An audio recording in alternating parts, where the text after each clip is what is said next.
हाय. Midlife crisis तुम्ही ऐकलेत का कधी? मिडलाईफ क्रायसिस याबद्दल तुम्ही नक्कीच ऐकलं असेल, पण त्याच्याबद्दल विचार केलात का कधी की तुम्हालाही कधीतरी या क्रायसिसमध्ये जावं लागेल? क्रायसिस म्हणजे खडतर काळ, आणीबाणी. पण असं म्हणतात की क्रायसिस तुम्हाला फार शिकवतात आणि क्रायसिसमधनं गेल्यावरती, सर्व्हाइव्ह केल्यावरती तुम्हाला तुमच्या आयुष्याला एक अतिशय चांगली कलाटणी देण्याचा अनुभव येऊ शकतो. तुमचं आयुष्य अतिशय इंटरेस्टिंग वळणावरती जाऊ शकतं. मिड लाईफ क्रायसिस, मला अजूनही याचा अर्थ नक्की कळला नाही आहे, पण एक्सपर्ट्स असं म्हणणं आहे की ही अशी काही क्रायसिस वगैरे नसतात, हे सगळे मनाचे खेळ आहेत, त्यात तुम्ही अडकू नये. 1-2 मिनिटासाठी आपण ॲक्सेप्ट करूया की हे मिडलाईफ क्रायसिस हा प्रकार जेन्युइनली होतो.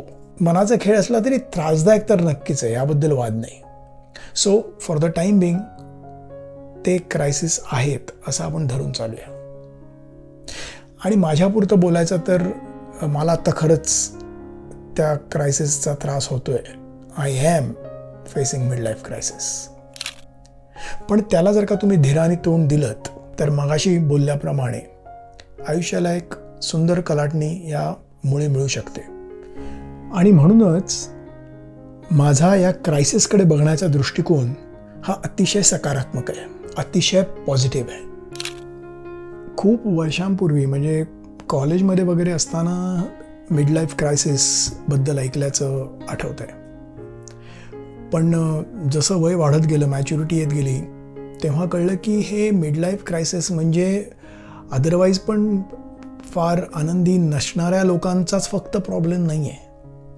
तर मिडलाईफ क्रायसिस हे आयुष्यात अतिशय सक्सेसफुल असणारी लोक, ज्यांनी खूप काही अचीव केलं आहे, त्या लोकांनाही होऊ शकतो.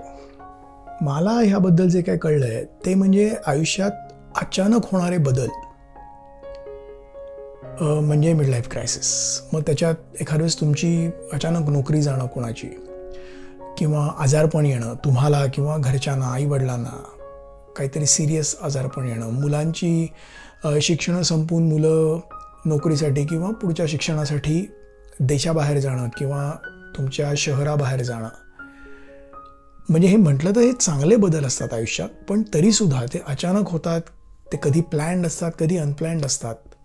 सो चांगले वाईट दोन्ही बदल हे तुम्हाला मिडलाईफ क्रायसिसकडे घेऊन जातात असं माझं मत आहे. तरी त्यामुळे भावनिक गुंतागुंत खूप वाढते, प्रचंड ओव्हर थिंकिंग व्हायला लागतं आणि त्याचा परिणाम मात्र तुम्हाला डिप्रेशन येणं, तुमची चिडचिड वाढणं असा होऊ शकतो.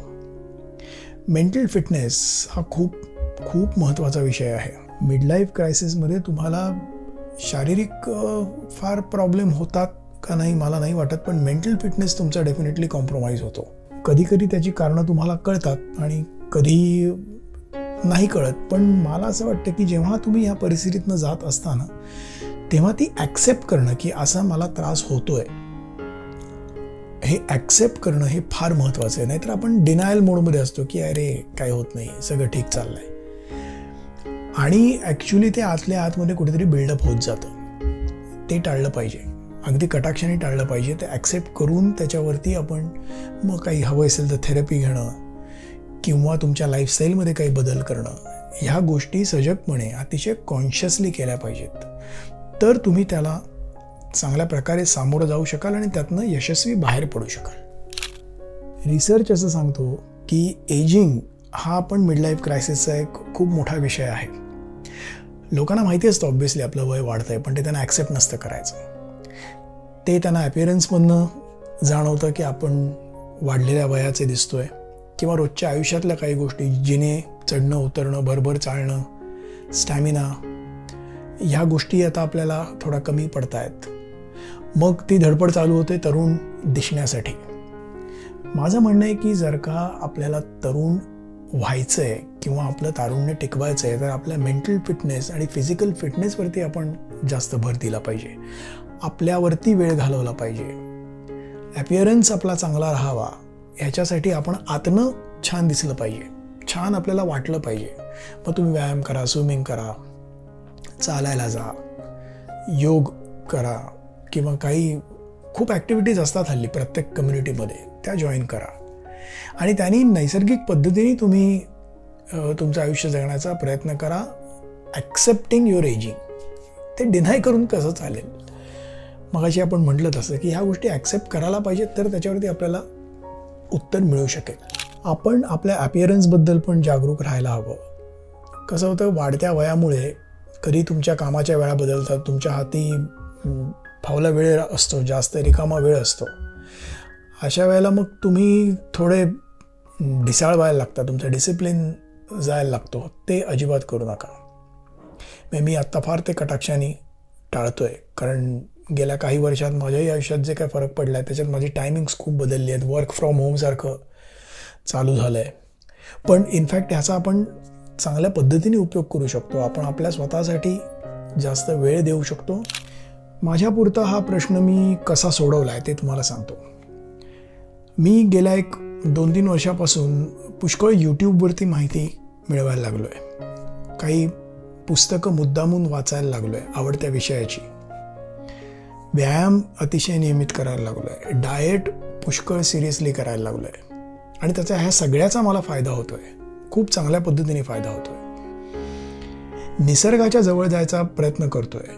अल्बर्ट आइन्स्टाईन साहेब म्हणून गेलेत की when you look deep into nature you will understand everything better. हा अर्थ नक्की काय आहे हे समजायच्या आता मागे लागलो आहे मी, आणि याचा नक्की उपयोग होईल आपल्याला. मिडलाईफ म्हणजे काय? अजून अर्ध आयुष्य बाकी आहे. असं थोडीच म्हणून चालेल क्रायसिस आहेत मग आता मी काय करू? उत्तरं तर शोधायलाच लागणार आपल्याला. जे होऊन गेलं ते त्या चुकांमधून शिकूया आणि आपल्याला कुठे पोचायचं आहे त्याचा विचार करूया. जे गेलं ते आपण नाही बदलू शकत, पण आपण काय होऊ शकतो त्याच्यावर तर काम करायला सुरुवात करूया आणि आपण सगळेजण यशस्वीपणे हे क्रायसिस हँडल करूया. तुम्हाला पटतं का मी गेलं हे जे काय बोललोय ते? पटलं असेल तर मला नक्की कॉमेंट्समध्ये सांगा. नसेल पटलं तरीही सांगा. आमचा एपिसोड तुमच्या ग्रुपमध्ये तुमच्या मित्रमैत्रिणींना, तुमच्या नातेवाईकांना फॉरवर्ड करा. कोणाला कसा यातला काय उपयोग होईल, कोणाला काय आवडेल, कोणाला काय नाही आवडेल हे आम्हाला कॉमेंट्समध्ये जरूर कळवा. आणि आमचा चॅनल जरा चुकीचं जरा बरोबर नक्की सबस्क्राईब करा. थँक्यू.